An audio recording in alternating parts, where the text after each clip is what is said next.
The Outer Frontier. Book 1. The Declaration of War. Chapter 6. Those Returning from the Dark. The Imperial Fleet continued its advance for another 2 days. The stars had grown strangely sparse. Long-range communications suffered increasing delays. Navigation buoys became rare. Every standard chart displayed the same warning. Beyond this point, survey data incomplete. No one aboard the Radiant Judgment had expected to find anything here. Instead, they found traffic, multiple contacts. The tactical officer's voice broke the silence. Bearing 097. Distance 6.3 million kilometers. The bridge came alive. The main display magnified the contacts. At first, they appeared to be another human convoy. Then the image sharpened. Silence fell over the bridge. They were warships, but unlike every vessel previously observed near Kepra, these had been through battle. A battle unlike anything Admiral Vaylor had ever witnessed. Leading the formation was a colossal carrier, nearly 6 kilometers long. Its flight decks were blackened by fire. One entire side of the hull had collapsed inward. Dozens of armored compartments stood open to space. Temporary structural beams, welded directly onto the exterior, barely held fractured sections together. Its engines burned unevenly, leaving an unstable trail of blue-white plasma. Even so, it continued forward, steadily, refusing to slow. Behind it came 4 escorts, or what remained of them. A heavy cruiser had lost nearly its entire bow. Another ship drifted with only 3 of its 7 engine clusters functioning.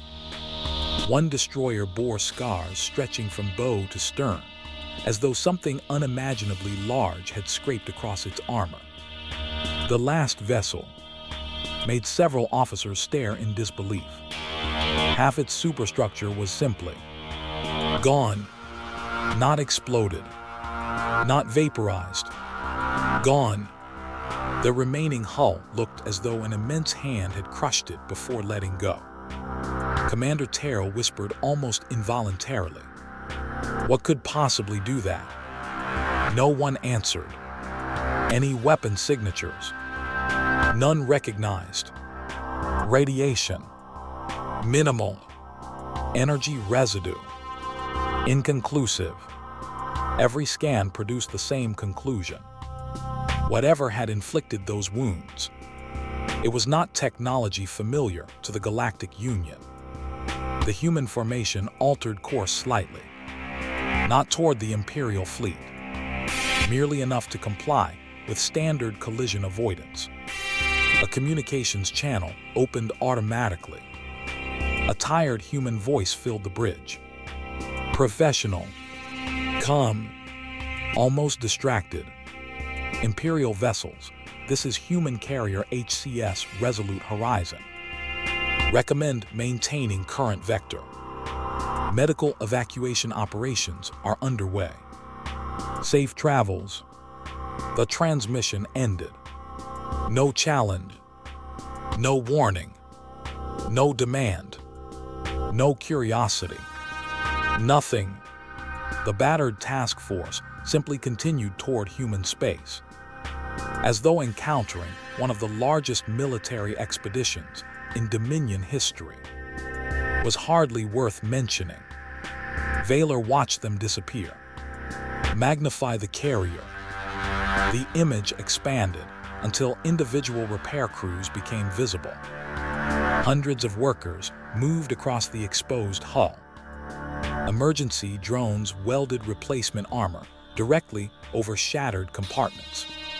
Entire fighter squadrons had been reduced to twisted wreckage, still resting on the damaged flight decks. Several launch bays were sealed by enormous armored blast doors that appeared newly installed. One deck remained open. Empty, except for rows and rows of escape pods. Thousands of them. Most were scorched. Many were crushed. Nearly all were occupied. Medical teams moved continuously between them. The bridge had become completely silent. Commander Terrell finally spoke. "Permission to ask a question, Admiral." "Granted.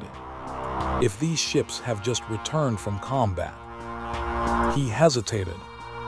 "Why aren't they heading for a military dock?" Vaylor considered the scans. "They are." Terrell looked confused. "They're heading toward Earth." The realization slowly spread across the bridge. Humanity's capital world was apparently also its primary repair and medical center for whatever conflict had produced these casualties. Another report arrived. "Admiral, go ahead. We've identified the carrier class." Vaylor turned. "Designation." The analyst swallowed. "Aegis-class strategic fleet carrier. Known units, 23. And this one, the Resolute Horizon." The officer looked uncertain. "Records indicate this is the third time it has undergone complete structural reconstruction." Several officers looked at one another. "Third." "Yes, sir." The analyst enlarged the maintenance history. Year 287. Catastrophic battle damage. Rebuilt. Year 291. Structural failure following combat. Rebuilt. Year 297. Major hull reconstruction. Returned to service. Now, once again, barely holding together. Admiral Vaylor folded his hands behind his back. Among the Dominion Navy, a capital ship that suffered damage beyond 40% was retired. Not repaired. Retired. Yet here stood a vessel that had apparently refused to die 3 separate times. Its scars had not been hidden. They had been incorporated into its armor, as though survival mattered more than perfection. He found himself thinking back to Professor Kaler's words from years before, during his own days at the Imperial Academy. Humans are driven by persistence beyond reason.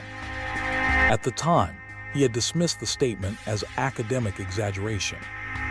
Watching the shattered carrier disappear into the distance, he began to wonder if it had, in fact, been an understatement. Hours later, as the Imperial Fleet resumed its course toward the unknown, no one on the bridge noticed a small line of text appended to the carrier's transponder as it faded beyond sensor range. It appeared for less than a second before the signal weakened. Mission status: returning from outer defensive front. No one aboard the Radiant Judgment recognized the designation, but Admiral Vaylor memorized it. Some instincts are born of experience rather than evidence, and every instinct he possessed was telling him the same thing. The Dominion had not come to the edge of human space. It had come to the edge of a war no one had ever told them existed.